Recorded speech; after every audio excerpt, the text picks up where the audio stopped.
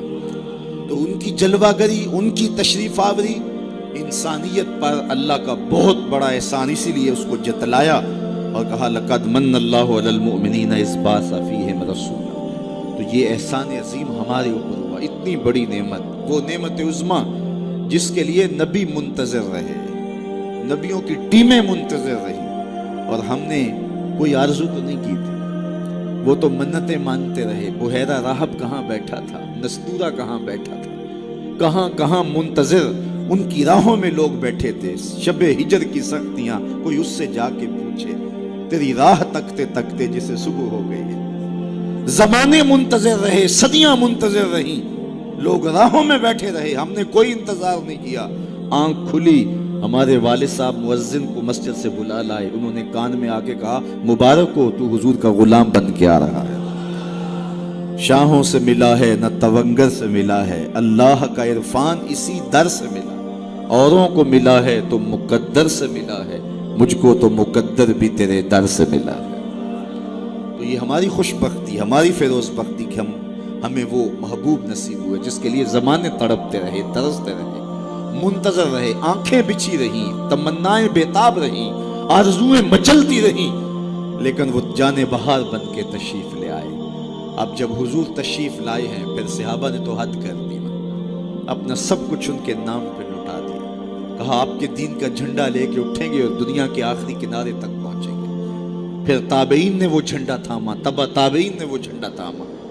اس شخص کی کہانی ہم نہیں بھول سکتے جو گھوڑے پہ بیٹھ کے اللہ کے نام کی دعوت دیتے ہوئے آگے بڑھا، آگے دلدل آ گئی، زمین ختم ہو گئی، تو گھوڑے کی باگیں کھینچ لیتا ہے اور کہتا ہے مالک میرے جذبے تو جوان تھے، تیری زمین ہی ختم ہو گئی۔